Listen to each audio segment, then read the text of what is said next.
Good afternoon, David. Hey, how you doing? I'm good. A little quiet. Sitting over there. How are we doing? This is Thursday. We're back at Steering Live. We're excited to be here as always. It's been a week. Before we get started, though, next week we don't have a guest.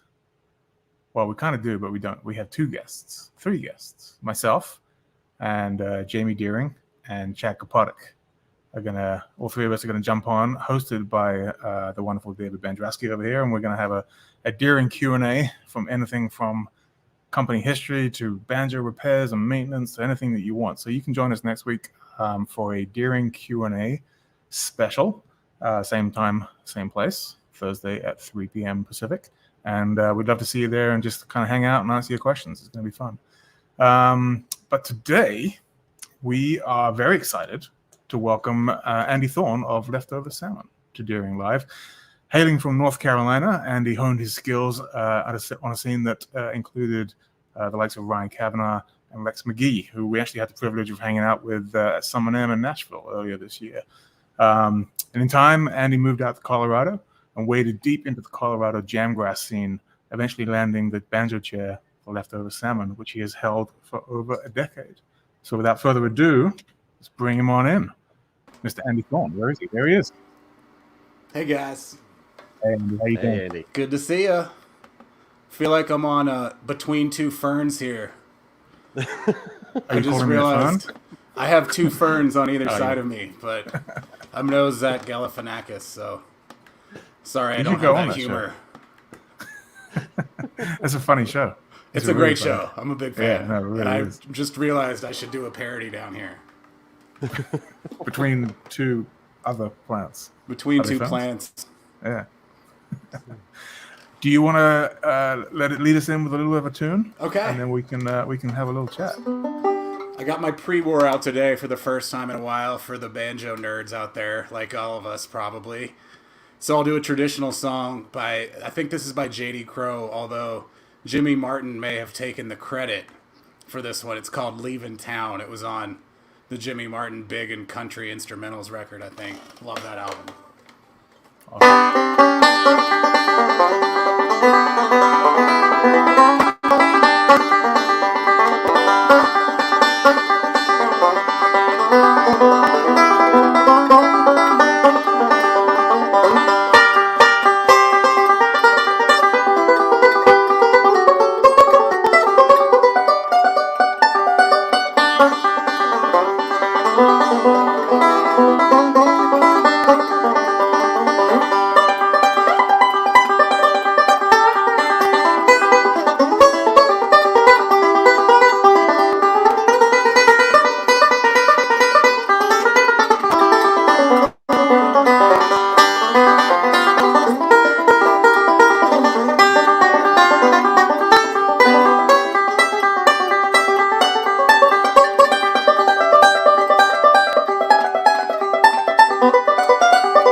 Yeah, fantastic. I love How's that. that sounding out there? Sounds great. I love the little like flat picky thing you did right in the middle there. Yeah, little single string. Tried to throw in a few of the things I like to do. Right, very nice. Well, yeah, it's great to have you on the show. Thanks for being here. Hey, it's an honor to be here. I love deering, and one of my first banjos was a Deering Sierra. All right. That was the second banjo I ever owned. Played it for a very long time and loved that banjo. Now I'm a proud Crossfire owner, and just great to be here with y'all. Yeah, definitely. I think I first fa- found out kind of you came on my radar like maybe it was like 10 years ago, and I was at Rocky Grass, and there's that restaurant where down below in like the basement they have like a jam. I forget the name of the restaurant. Oscar there. Blues. Yeah, Oscar Blues. Yeah. And and you were playing. I didn't know who you were, and I was like, "Who's this guy killing it on the banjo down here?" And Nice. then figured out it was you, and you're the new banjoist for Leftover Salmon and everything. Heck yeah. But so you're originally from North Carolina, right? Yep, I grew up in Durham, North Carolina. So there's a lot of banjo around there, and I guess that's how I ever started playing banjo. I bought one at a neighbor's yard sale when I was about 12 years old. And that's what I was never a huge banjo fan before that, but I just happened to get it there, and that's what led me to pursue banjo for all these years. And what was the scene like in North Carolina at that time? Man, we were really lucky. I was lucky that I went to high school with some other friends that were into bluegrass. If you've heard of John Stickley, he has a band called the John Stickley Trio. So we were in high school together, and he played guitar and mandolin. So we got to start a band and just kind of hone our chops that way. And there was a really great organization called Banjo in the Hollow in Raleigh that had monthly jams, and there were just amazing players there. So that was hugely lucky that we got to play with the older generation there all through high school. And then by the time we got in college, I joined a band called the Big Fat Gap that Ryan Cavanaugh came in and out of, and Rex McGee played fiddle in some. So that's when it really took off. We met Ryan Cavanaugh, and we were just like, holy cow, man. And we kind of followed him around all through college trying to figure out what the heck he was doing, you know? Right. Because he was just on another level. Yeah. You're lucky. Yeah, you're lucky to have, have like a little scene like that, and have somebody that pushes you to somebody that like shows you that these other things can be done, right? So you're just kind of figuring it out on your own blindly. We were really lucky between the Banjo in the Hollow and the Big Fat Gap and, the Stickley brothers in high school. Easily could have just been playing banjo at home in the closet, Right. So it was fun to be in a band. That's really, for me, it was really being in a band and playing with friends that did it for me, that sealed the deal. Like, this is what I want to do with my life. Yeah. That's a good point there for a lot of people that, that kind of are starting out. A lot of time, students of mine, they don't play with people. So how important is it, do you think, for people to have fun and play with other people, have the social aspect and I think it's everything. To me, it's Yeah. everything, because if it's not fun, it becomes something that's work. And so to me, having fun has always been the most important thing. That's what I love about Leftover Salmon. And the band that I ended up, that's probably why I ended up there, because I saw those guys play in North Carolina, high school and college a lot. And I was always like, wow, these guys are having a great time and they're playing great music. Right. So, yeah, that's really, so having fun and playing with friends to me is more important than getting everything perfect in your practice. Right. It's good advice. Yeah. So what brought you out practice more? We all could. I mean, there's always that, there's the balance of not. I see Miles Andrews said Big Fat Gap. There's the leader of the Big Fat Gap right there. Nice. Is the band still happening? That band is still happening. They've been, over 20 years, I think. They've had a lot of great banjo players. Rex McGee, Ryan Cavanaugh, me, Chris Roselle. Who else? Courtney's the banjo player now, so it's always fun in Chapel Hill. Do you get back there very much? Or do you still have family there? Yeah, my folks are still there. Now that I have a kid, it's a little harder to travel, so I make them come here. Right. That's So how long sort have you of. been in Colorado? You have, like, what brought you out to Colorado, and how'd you get into the scene when you first got out there and everything? I've lived out here for 12 years, but before that, I traveled out here a lot. In 2002 and 3, I was out here with some guys I met, and they ended up being these great guys in the bluegrass scene. I met Anders Beck and Travis Book. They're in Green Sky and the String Dusters now. I met them in Durango, and they convinced me to move out to Colorado and start a band with them. And we had won the Rocky Grass contest by the end of that summer, and I won my other banjo here that I'll play in a second. So I've been coming out here forever, and I've always loved playing out here because the fans are so great. Right. The Colorado bluegrass fans are just amazing. I think it's the Yeah, best. they're You can really you can like pack out a show on a Tuesday night and people love it. It's really fun. How is it different than like the scene in North Carolina? How is that Colorado scene versus North Carolina scene different? In North Carolina, I feel like there's a lot more players maybe, and that's really fun. And the music's amazing. But out here, there's a lot of people that want to come to shows and support the music. So somehow that's a little different. In North Carolina, there's a lot of that too, of course. But out here, it's another level of support from the fans, Right. in my eyes. And they're Right, more right. open to experimentation, possibly. There's less of that traditional Traditional. bluegrass thing. I don't think North Carolina's like that as much anymore these days because the jamgrass is totally crossed over Right. into The IDMA Asheville and all scene that and stuff, everything. you know. Right. So how'd you get when you got out to? Did you move out there because you got the Leftover Salmon gig? Originally, I got the Emmett Nershey band gig with Bill Nershey and Drew Emmett, Okay. which Chris Pandolfi hooked me up with. He was a really great friend, and I sort of told him, I'm like, hey, I'm ready to get back out on the road. And he was just leaving the Emmett Nershey band to start the String Dusters for real.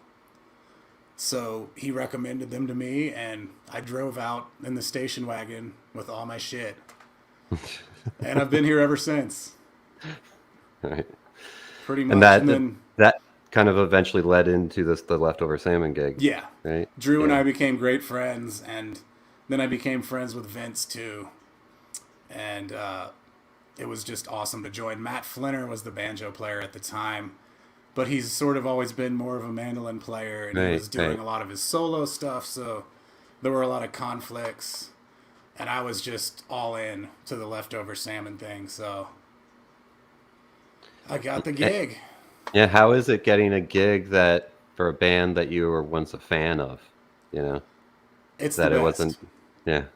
I feel like I've known those guys half of my life, even though I've been in the band 12 years, but I really feel like I've known them forever because I've been seeing them forever, and I've loved their band, you know. So now they're just my big brothers. Right. Right. Yeah. What have you learned while playing in that band from them as a musician, and then you're also a songwriter, so as a songwriter as well. I mean, the biggest thing was going to a louder band. Mm-hmm. As a banjo player, that took a lot of figuring out how to get the banjo to plug in loud. And I think I have a pretty good grasp on it now, but I'm still not happy with my acoustic banjo tone plugged in because it's never going to sound like a pickup. I mean, like a microphone on a banjo. Right. But I think it sounds pretty good. And just learned how to extend your jams and stuff like that, really. Right. Not keep like when you're, not just have a 1 or 2 chorus solo, but really keep it going and not kind of just make it repetitive and kind of boring, Right. but still kind of lead somewhere. Yeah, my banjo tunes are like 20 minutes long in the band now.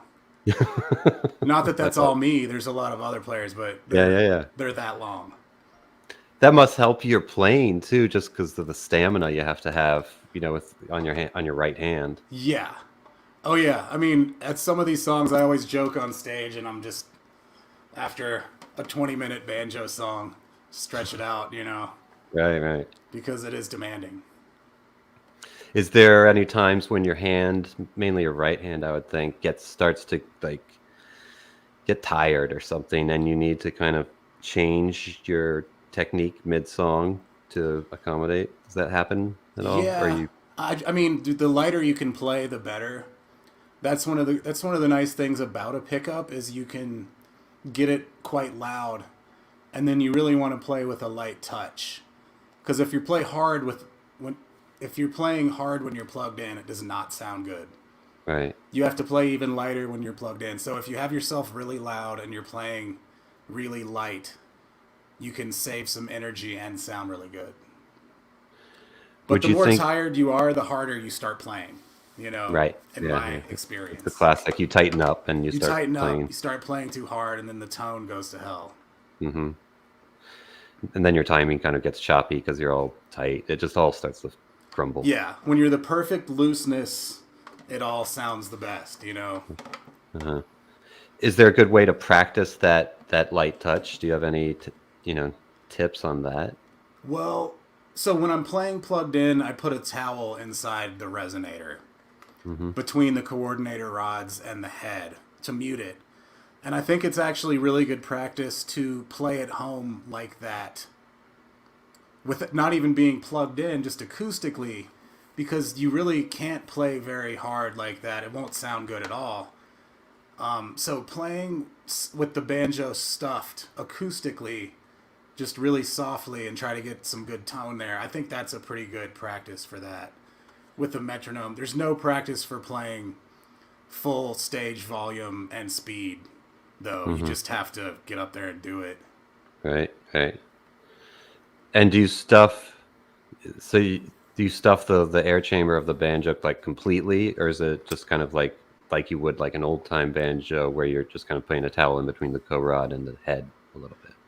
So I use a Fishman Rare Earth pickup, Uh-huh. and that's the same one I've had for years. I still think it sounds great. And with that style pickup, it has a little magnetic shim on the head. So if you're not stuffed, it sort of swells up with feedback. Hmm. And so you stuff it to different levels depending on how loud you want to be. Right. I know that some people just put a little piece of foam in between the coordinator rod and the head, and that's enough for them if they have in-ear monitors or maybe they're not playing with the drummer. For me, sometimes I can put one hand towel in there and get by with the stage volume. Sometimes I need two hand towels. Some people just cram it completely full of foam and like smash the resonator back on so it's very full. Like Scott Vestal, he would actually have a lot of foam in there. Yeah, I think With Wes Corbett told me he has with the Sam Bush band. He has foam in there, fully He foamed out. does. It's not fully though because I've discussed this with him because he Uh-huh. has great tone plugged in. He Yeah. just has a little bit of foam in there. And is I it find myself losing the foam all the time when I'm on the road, so I've just started using a hand towel. There's and the always a foam is hand towel. between? It's touching the head between the Yeah, cow rod and then touching the head. it's So you're in essentially between the kind of coordinator muting the head. rod. You're muting the head, and that's why I Right. like to practice acoustically like that because it's not loud first of all, and you can tell if you're playing too hard like that because it just doesn't sound good. It just kind of deadens out. It It kind of just deadens out, but it actually sounds quite good stuffed acoustically if you don't want to be too loud at your house. right. And then it's like a balance of finding that the amount of stuffing, Really, it the acoustic, is. the tone Yeah. versus like how loud you need to be and anti-feedback you Yeah, need to if be. I'm at a club and the speaker is sort of right over by Hmm. my head, I know I'm going to need to stuff more. If the mains Right. are closer, if you're at a big outdoor festival, maybe you won't need to stuff as much. Right. So that's something that it's really annoying, honestly, but it's what you have to do to sound good with this pickup. If you're using a Cavanjo style pickup, I know you guys Hmm. use those. You Yeah. don't have to do that Right. because that's more Because of a that's humbucker. It's a humbucker. It's picking up the strings versus the thing about the Fishman. It's essentially with that shim touching the head. It's essentially picking up the movement of the head Yeah. versus the strings. Yeah.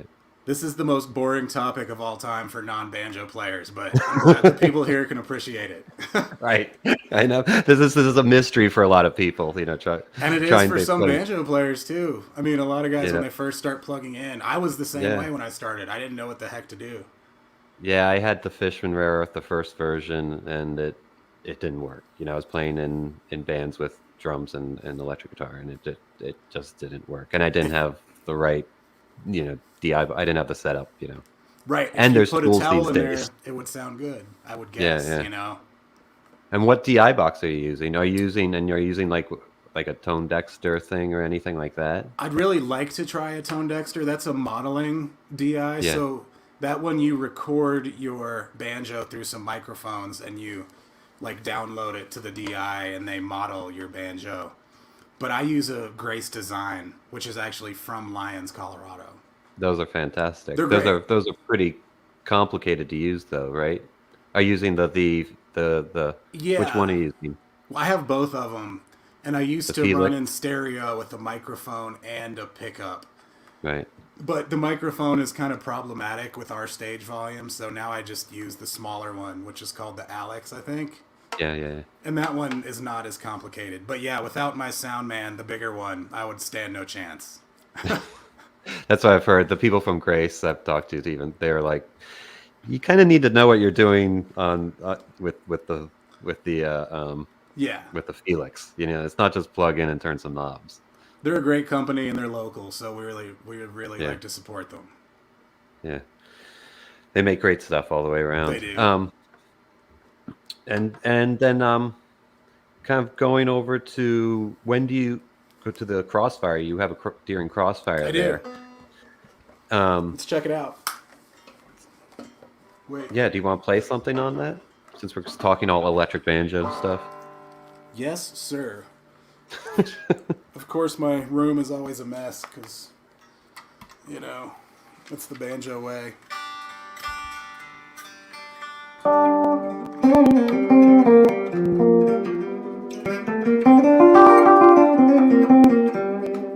Yeah, this thing's really great. Jamie hooked me up with this a few years ago, and I played it on the road a ton. Nice. Yeah.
How about that, huh? Awesome. Isn't Yeah. this thing cool? What? And you just have reverb on that? Do you have nothing else going on? That is just reverb with my amp right now. And what amp do you like to use with the Crossfire? I find that any amp sounds good with reverb. Okay. I Tube know versus solid state. Any lean that way? It's kind of, I like both, actually. I use a tube more often. What I'm using right now, can you see that back there? It's yeah. Like a I'm deluxe obsessed or with this something? amp. So it's a Fender Twin, which if you've ever picked one of those up, they're insanely heavy. This one, Yep. you'll look at it and then go to pick it up and be amazed at how light it is because it doesn't have tubes. Oh, okay. This is one of the new modeling amps that models the tone, so you don't need all the heavy tube stuff. So this is what I bought for myself. So when I'm setting up for a gig, I don't have to carry the heavy shit. Right. But I And you can know I fly. see Chris mentioned Mark Van, who used to play a Crossfire as well. He used a PV Nashville 400 strictly. Okay. That's what he used, and it sounded amazing. And Yeah. that was an older style Crossfire, and I believe the pickups were different back then. Yeah, I'm not sure. I'm not sure either. Yeah. It's interesting though. He used that banjo for his acoustic tone, Weird. which And is weird, and it sounds acoustic if you listen to some of their old albums. You'll and like, wow, that's a great sounding plugged in acoustic tone, and it was okay. it was the Crossfire. Wow, interesting. So yeah, I haven't been able to get that tone out of this. I'm not sure what was different or what he did, but maybe it was just his hands because he was incredible, you know. Yeah. But I think any amp with I think reverb sounds nice on this. So any amp with reverb makes this thing sound great. And is the attack different on a solid body electric banjo versus when you're playing with the acoustic banjo that's plugged in? It's totally different because of the sustain you get. Mm-hmm. This one's fun because you have a lot of sustain, so you can do a lot of things that you can't do on an acoustic. Especially the bends. That's my favorite part about it, you know. Yeah. You know? Turned it down. Right, you can get that pedal steel sort of thing. Yeah. But if you start doing rolls, you're gonna be in a lot of mess because Right, they feed into each other. but it actually works. I mean,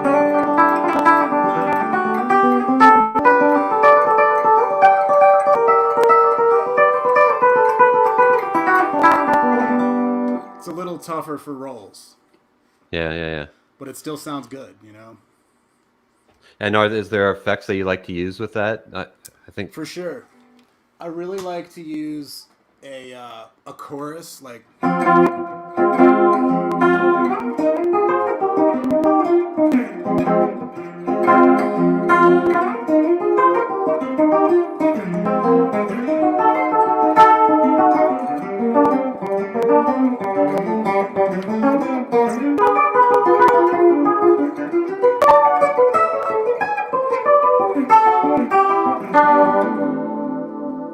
Nice.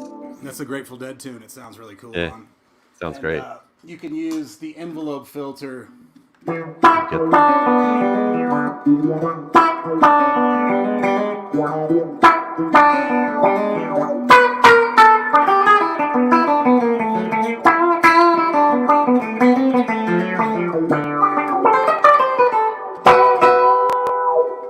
know, that's kind of fun. Yeah. And also this one for a little. It's not even on the right one. Is that the I have This one is called a harmonist, but top. it's kind of an octave. You know?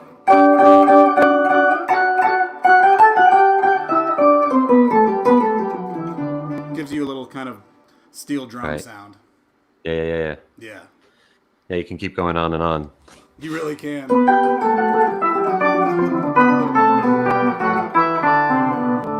I don't even have a big pedal board compared to most of these guys these days. I'm not much a gear guy. Right. I'm more of a banjo player, so I wish I was. I could make a better pedal board then. But Well, kind of changing gears. I mean, well, you make these great over the past year or so. You make these great videos online with the fox. Um, is the fox sorry, just a the fox wild isn't fox? here today. Yeah, I mean, a lot of people are asking I for know. Foxy in the I chat mean, and everything. I wouldn't be surprised if he's walked by that window out there because he's just always in the yard. Is it just a wild fox that hangs out around your place? There's quite a few wild. I live in the Boulder Hills, and Right. there's a lot of space up here. It's the mountains for sure. And I guess we've always seen foxes, but during the pandemic, we were home every day. You know, we didn't go anywhere, so every day the fox came by, and we sort of formed a bond with him, and he's still coming by. So, and we realized he does really like music, and if you play for him, he'll kind of sit there and listen to it. I mean, you guys may have seen it. It's pretty magical. The videos are fantastic. It is pretty magical. It's Just really watching it from magical. afar. We don't I'm have sure. a dog. We're one of the few neighbors without a bunch of dogs in their yard. So he just comes to our yard all the time, and he really was our best friend during the pandemic because he was the only friend we could see. Right. He's a banjo fan. He's a banjo fan, so we let him hang out. So you released a full length recording during the pandemic called Fox Songs and Other Tales from the Pandemic. Yes. Yeah, it's There's very the good. beautiful cover by Ad Noise Studio, buddy, in Denver. He does incredible stuff. Yeah, that's cool. Everybody check it out. It's a very good recording. And what you're playing clawhammer banjo on it and three finger and you're writing songs on it as well, right? It's more of a songwriting album because it's not much of a picking album. There's not a lot of solos necessarily, but it's all songs that my wife and I wrote together during the pandemic while we were pregnant and while we were hanging out with the fox every day. So it's sort of, you'll hear a lot of those themes if you listen to it. There's songs about the fox and about our little boy that was on the way, and just about life during the pandemic, like what was gonna happen. And we recorded it all right here down in my little studio. I played all the instruments. It was a great quarantine time killer, and the last few months waiting for the baby to come, it was a great thing to be doing to keep the nervousness down. Yeah. And my wife doesn't even sing, and I made her sing harmony on the whole thing, and I just tell her what to sing. I'd be like, "Come down to the studio, like you're gonna sing," because she helped write all the songs, and she has an incredible voice, so it was really fun for that too. It's a good recording. It's a very good recording. How long have you been playing clawhammer? Since you started, kind of, or is this a Not newer since I thing? started. I never really thought Clawhammer was something I wanted to pursue until I saw the Kruger brothers at the Carborough Art Center. And the way Jens Kruger played Clawhammer, I was just totally amazed. And I said, I have to learn that because his melodic Clawhammer style just blows my mind. And it was actually hard to get the Clawhammer right hand pattern down. Once it clicks, you're sort of off to the races. It's kind of this weird thing, and it just opened up. And now I rarely put my picks on at my house because it's fun. Clawhammer is just more of a natural thing when you're sitting around, or if you're playing by yourself writing songs. Clawhammer is more like strumming a guitar, and it lends itself to that. Yeah, I agree. Like when somebody hands me, I'm at like a party and somebody hands me a banjo and says play something, Right. and I can just pick it up and play a clawhammer tune, but I may not have my picks. The banjo might be going all out of whack, and so it's hard to Right. play three finger at a Yeah. decent level. Totally and agree. yeah. And I think it translates to people a lot better too. Definitely, People because you're that playing aren't chords, banjo you're strumming fans. chords and stuff. Yeah, so- like I make videos all the time just because That's what you do now. You do social media stuff. I Sure. could like practice really hard, get a beautiful 3-finger arrangement. Nobody cares. Maybe not Right. nobody cares, but like if I play some Clawhammer tune that like at sunrise, I play these Clawhammer tunes, I literally make them up on the spot. And Right. Right. people are like, that's so beautiful, because I agree, like it's more fun to listen to. Yeah. I think as a casual listener, Clawhammer just has something that's ancient sounding. There's a rhythm, I think, that an easy rhythm to catch on to. You're playing harmony, Yeah. as opposed to three finger. It's a lot of single notes playing all on top of each other. Yeah.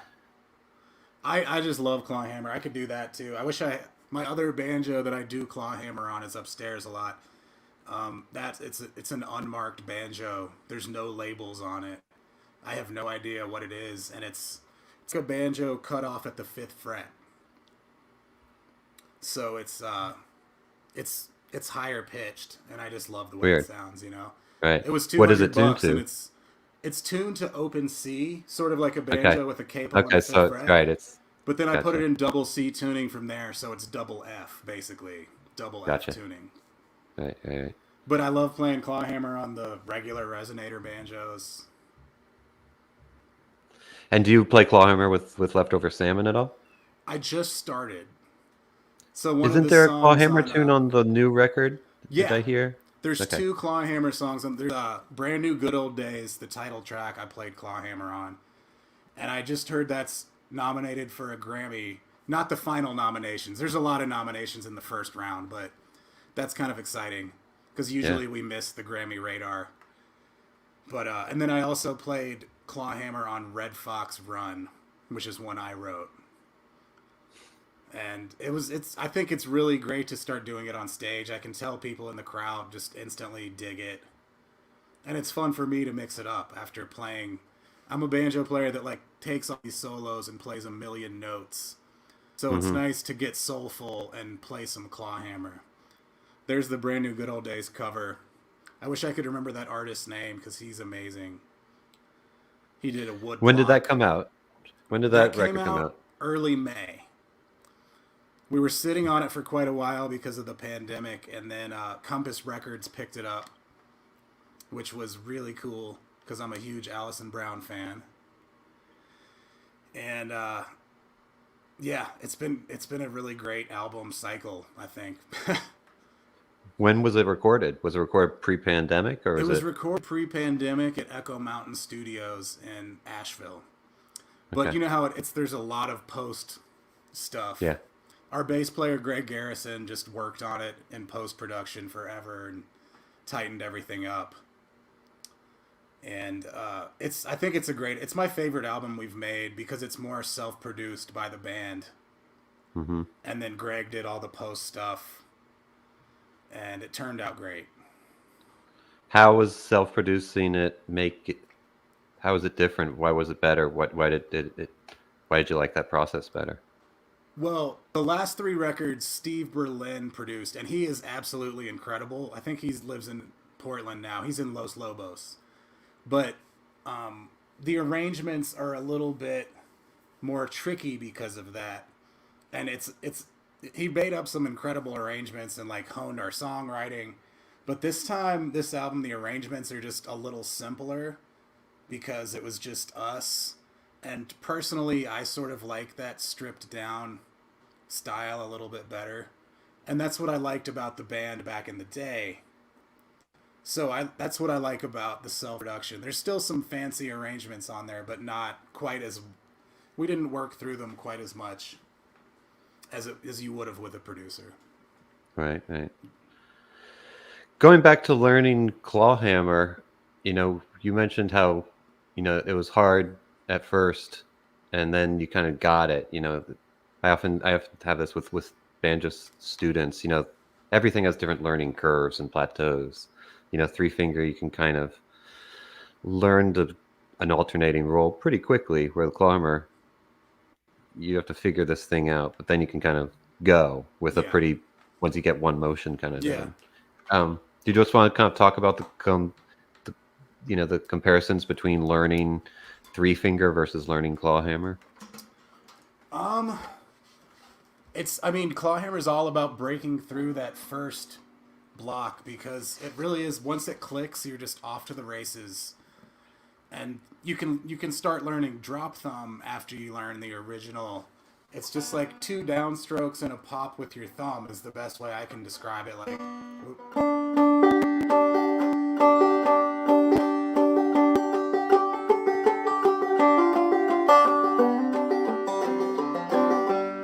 you know, so it's really just getting that first right hand pattern to click. Once that clicks, you're off to the races. You can learn drop thumb, where you do.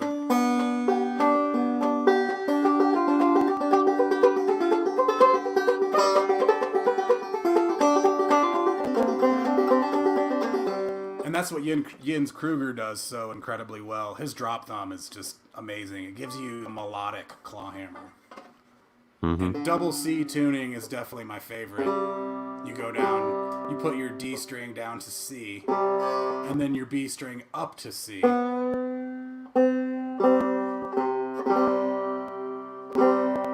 Whoops. Sorry. That's just a nice sound. It's really easy to write little melodies in that, you know.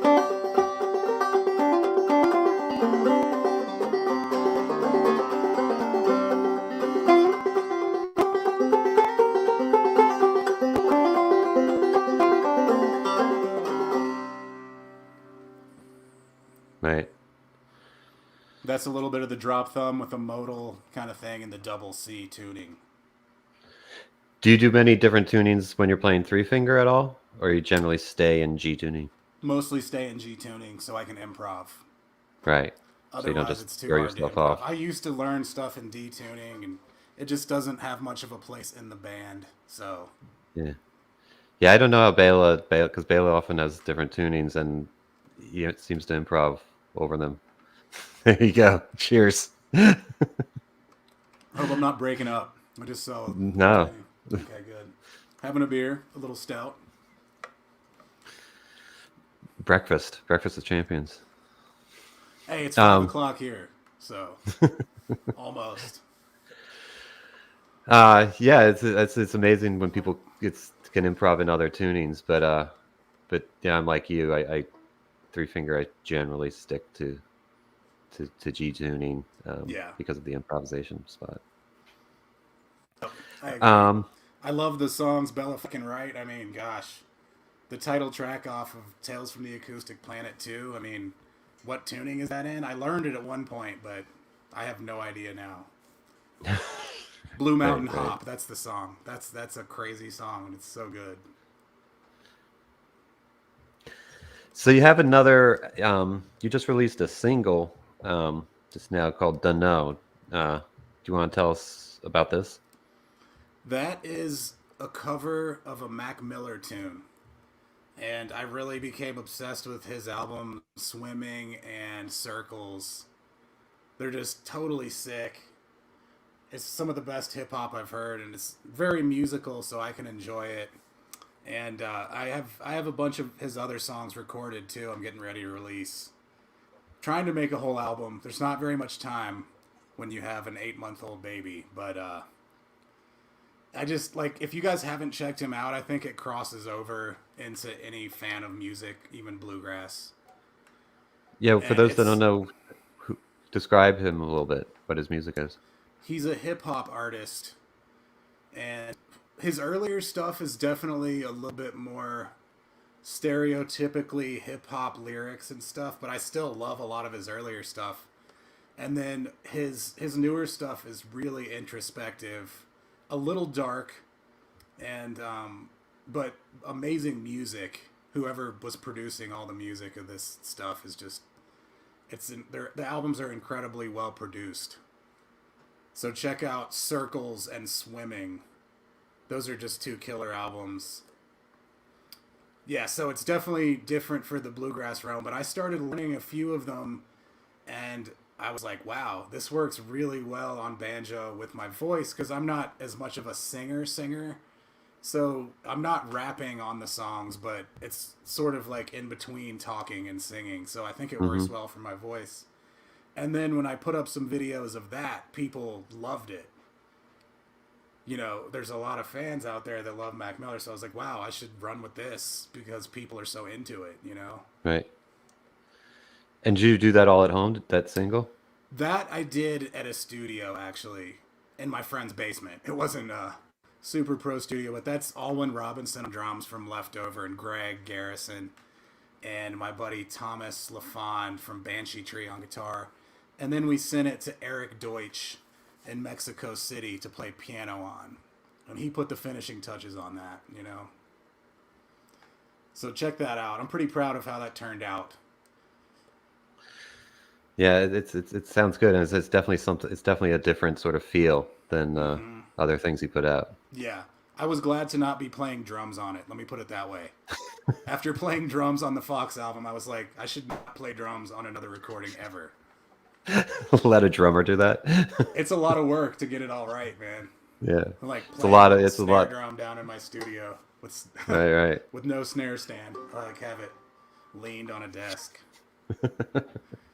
So it's nice to have a real rhythm section. You mentioned, suggested Mac Miller for people to check out. What are some other things that you're listening to lately that people are always asking? Like, give me some new music to check out. That's good. Right. I don't listen to that much bluegrass these days because I think I got a little bluegrass out. Sure. So I really love the indie folk movement. Mandolin Orange, they were great friends of ours in Chapel Hill, and now they're called Watch House. Their new album is incredible, and I love the direction they've gone. And that's the kind of music I really just like to listen to. And then some of their peers, Bonnie Light Horseman, that guy produced their new album, and their album's incredible. Check out the new Bonnie Light Horseman album. Actually, I really like Casey Musgraves and some of the country stuff. Who else am I into? Gregory Alan Isakov. He's a local guy here. Love his albums. Right. Definitely more mellow stuff now because I'm in a band that slams all the time. So I'm not looking to listen to slam grass at home necessarily. Right. Looking to just relax and chill. Yeah, I like relaxing stuff. I actually like classical sometimes. I listen to a lot of vinyl. And that's like old country and old jazz, old bluegrass too. For some reason, I can stand old bluegrass on vinyl, but when I'm like listening to a lot of stuff, I'm not in the mood. I don't know. Right. Yeah.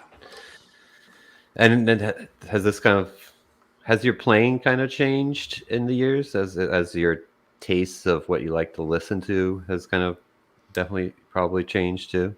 I think my writing has probably, but I still love to improv with the band and, be on the spot on fast stuff. You really have to be ready. Your mind has to be very clear,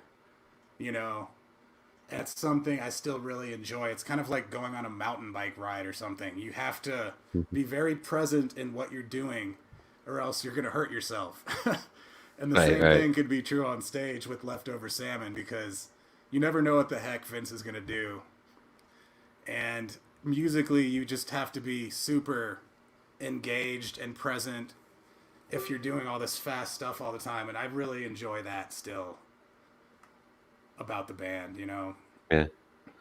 How's it feel to start to be playing with the band again after, having the year plus off, basically? It's been a killer summer. I think we've played more than a lot of bands this summer because we live in Colorado and there's a lot of great opportunities to play outdoor. Right. So I know a lot of groups I've talked to, we've gigged a lot more than them. So we were really lucky. We got to work a lot this summer. And it felt great to be back. We have this great new record. We have a new band member, which is exciting. We have Jay Starling, who was John Starling's son. The Seldom Scene. He's totally his own musician, though. I mean, the guy, he plays keyboards, dobro, lap steel. And having him in the band has really been sweet. So I think next year we only have a handful of gigs left this year. And next year, we're going to be really hitting it hard with Jay being with us because he's awesome. In normal times, y'all go out on the road pretty heavy, right? We're probably at about 100 gigs a year, Right. which is a lot with the traveling. Mm-hmm. I'm always rooting for less. I love my hillside. I'm just hanging out up here with the fox. You know what I mean? So It doesn't look like a bad spot. and with that the you got. family, it's great to be up here, and it's so great to pop out for gigs whenever we're doing them. And bringing the family, the band loves I mean, the guys in my band just love babies, so it's really, really fun. They're all old dads, and you can be like, here, hold Barry for a second. I'm going to go use the restroom, you know what I mean? Nobody's like, get that baby out of the green room or something, so it's really great in that way. That's good. Yeah. So what else are you working on right now? I'm finishing up the Mac Miller thing. I'll be putting out another single in a couple weeks whenever I make a cover for it.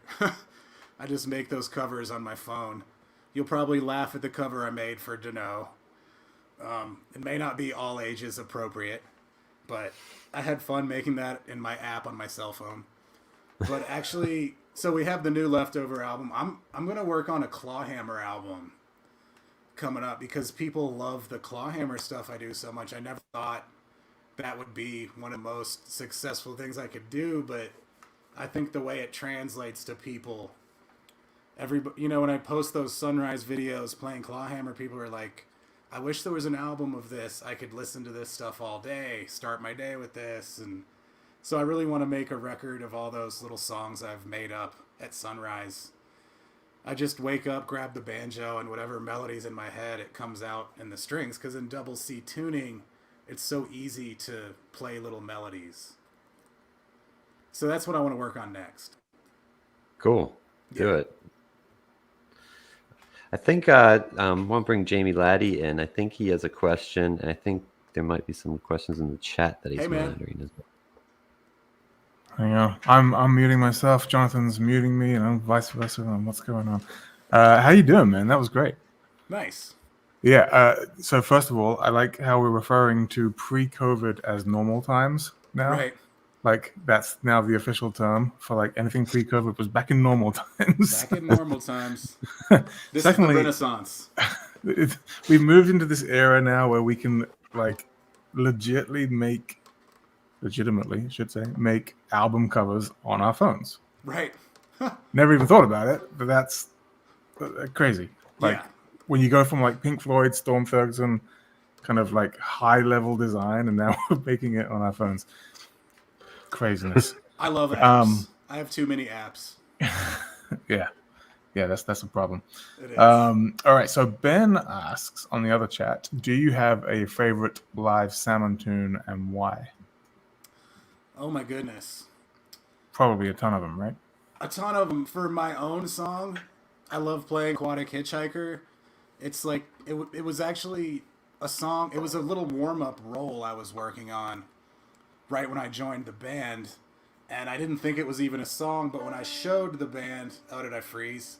Sorry. When I showed the band, they were really into it, and they basically turned it into a song. Did I freeze? Sorry, guys. No, you're good. Okay, so it was a warm-up roll that they put these rhythms with and turned it into a song. That's the one that's 20 minutes long now. So it's just to me, it's so cool to be playing like a real jam band song that's driven by an acoustic banjo.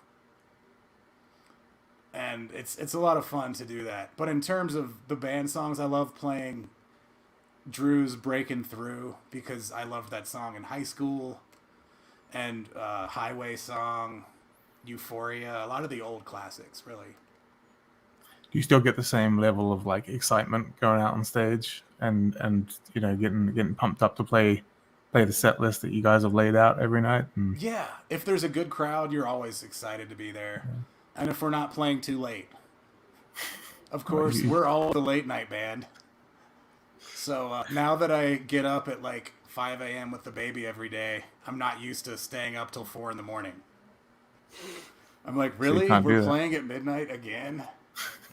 But Well, if you're awake anyway, then you get to take care of the baby, right? exactly. You stay up a little longer. Yeah, so There you go. that's hard to be used to these days, but I'm always excited to play with the band. And I've loved those guys since high school, and it's still that fun, you know. That's awesome. Yeah. It's 12 years you've been in it, right? I've been in it for 12 years, which is crazy. That's great. Yeah, that's pretty awesome. Yeah. And to still have that kind of like fresh energy and excitement with it is that's what it's all We've about. always, Like, we've always brought in new material, so that's what keeps it fresh. yeah. Does everybody in the band contribute to that and the songwriting, or is it kind of like heavy in one direction and then everyone else kind of like follows on, or how does that typically I think before, like when I joined the band, they had just come back from a break, and we've gone through some different members in those 12 years. So since I joined, I started contributing a lot of songs, and I even got 2 title tracks of the first 2 albums I did. So that was insanely cool. Yeah. And then Greg writes a lot. Greg, the bass player, and I don't think he wrote much before that. I guess he did write Fayetteville Line, one of the songs. So he's been contributing for a while. And then on this latest album, Alwyn sings the drummer, and he has an incredible voice. And he's such a sophisticated musician for being a drummer. No offense to drummers, but he like wrote this song with this really complicated chord progression all in his head and told us how it went and all this stuff. And we're just like, wow. And he has one of the best voices in the band. So everybody's writing, you know. That's Which awesome. keeps it fresh. And it keeps it fun for us. If we're there not able to contribute our ideas, it wouldn't be as fun, you know? Absolutely. Well, Cindy Lou, she says, "Hi Andy, have a great birthday tomorrow." Nice. Is that true? I'm turning 39 tomorrow. Hey, Wow. So Hey, congratulations. I'll do a cheers How about for that? in my glass of water. Cheers. My new Deering glass coming this is out my soon. Scramble Campbell glass. I like it scrambled. I like it. And you got drinking Stone as well, right? That is it's a local beer. It's Left Hand Milk Stout. Okay. Good beer. Let's try it, but next time we're out there. Yeah, Well, happy it's a good birthday one. for tomorrow, and Thanks, man. have a drink. So cool, Dave. Anything else you want to cover or go over? No, I think that's it. Thanks so much for being on. Thank Happy you guys. birthday. Yeah. Absolutely. Hope I played enough music for y'all, but it was fun just to I'm sure chat. that everybody would love to hear one more thing. If you've got anything else up your Okay. sleeve, Let's see. Clawhammer, or how about some Clawhammer since I'm in that too? Sure. yeah, pumped for that. That's going to be really fun to hear that album. So keep us posted on that, and maybe we'll do a Clawhammer Andy Thorne episode. I need to try Next one of the time. Deering open backs. We know a Is guy. it- We do can- you guys cross over with Vega? Is that the deal? yeah. So we Cool. own the Vega brand. Oh, yeah. cool. Yeah. Let us been a while know what you're thinking, and we can have a conversation for sure. Cool. But yeah, so tune in next week, everybody. Thank you for joining us, and especially everybody watching on Andy's Facebook page today. We're tuning into that as well. So thanks for all you guys for tuning in. Thanks to all our Deering regulars. Great to see you, and for our newcomers. See you next week, where we'll have a Ask Us Anything session with myself and Chaka Potic and Jamie Deering from the Deering Banjo Company. So that'll be fun. See you then. But Andy's going to play us out. Thank you so much, my friend. Happy birthday. We'll see you soon.